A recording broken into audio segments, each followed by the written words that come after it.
Why was Muhammad's hatred of the Jews more extreme than that of the Christians?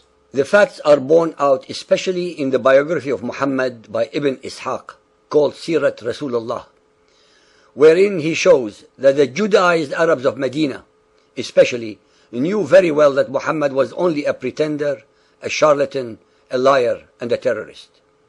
He was not revealing to them a single precept, concept, thought, or idea that in any way, shape, or form was either equal to or superior to what he was plagiarizing, pirating, plundering, and or perverting from their own scriptures, traditions, and fetishes, as well as from others.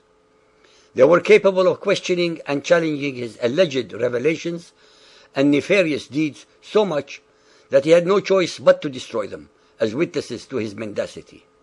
Chapter 3, 118. O you who believe, take not into your intimacy those outside your religion, pagans, Jews, and Christians. They will not fail to corrupt you. They only desire your ruin. Rank hatred has already appeared from their mouths. What their hearts conceal is far worse. Chapter 4, 46. Of the Jews, there are those who displace words from their right places and say, we hear, and we disobey. Chapter 4, 160. For the iniquity of the Jews, we made unlawful for them certain foods, good and wholesome, which had been lawfully for them, in that they have hindered many of Allah's ways.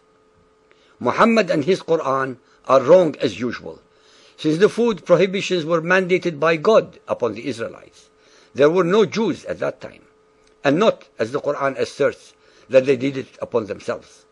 The listener can verify and satisfy his or her intellectual curiosity by studying the list of forbidden foods in Leviticus, chapters 11, verses 1 to 46. Chapter 5, 51. O ye who believe, take not the Jews and the Christians for your friends and protectors. They are but friends and protectors of each other. And he amongst you that turns to them for friendship is of them. Verily, Allah guideth not a people unjust. Chapter 5, 64. The Jews say Allah's hand is tied up. No one on the face of planet Earth can show a single such blasphemous verse anywhere in the scripture of the Jews. Muhammad's Quran is again deceiving its audience by perverting and twisting history, theology, and facts. The historical records speak volumes regarding the actions of the Jews and those of Muhammad and his followers. The Jews did not conquer, mass murder, enslave, plunder, rape, destroy, and dehumanize millions of people. The Arabs and the Muhammadan Muslims did. They did so on a colossal scale, on 3 continents, covering almost 10 million square miles, slaughtering and enslaving hundreds of millions of people in the name of Allah. Chapter 5, 82. Strongest among men in enmity to the believers will thou find the Jews and the pagans.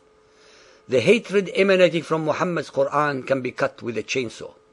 Here, the verse above associates the Jews with the pagans as if they too are unbelievers. In reality, this verse was revealed to justify Muhammad's slaughter and plunder of the produce and wealth of the Judaized Arabs that he, an unemployable and unemployed person, coveted. Chapter 9, 29.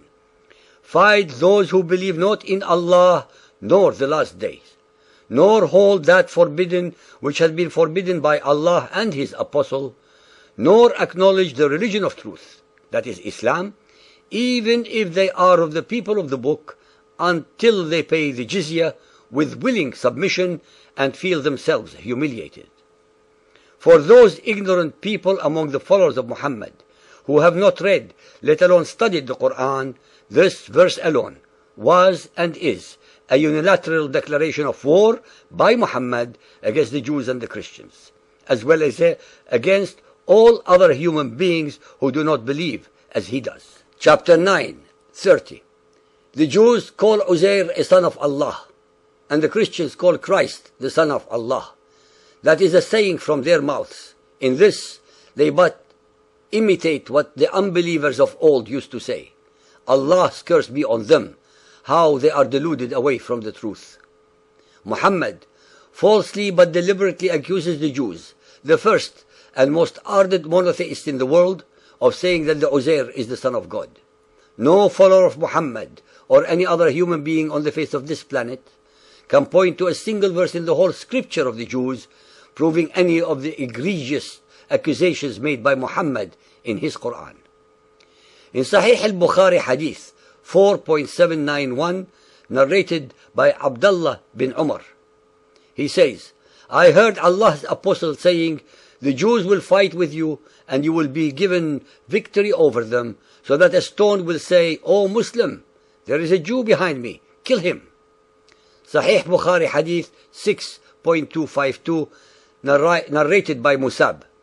I asked my father, was the verse, say, O Muhammad, shall we tell you the greatest losers in respect of their deeds? He said, regarding the Jews and the Christians, for the Jews disbelieved Muhammad, and the Christians disbelieved in paradise, and say that there are neither meal nor drinks therein.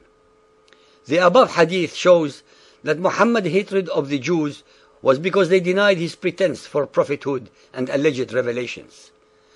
Muhammad's polemic against the Christians was because they believe in a spiritual afterlife and not in Muhammad's physical paradise, where his followers who died and die murdering so-called unbelievers aspire to.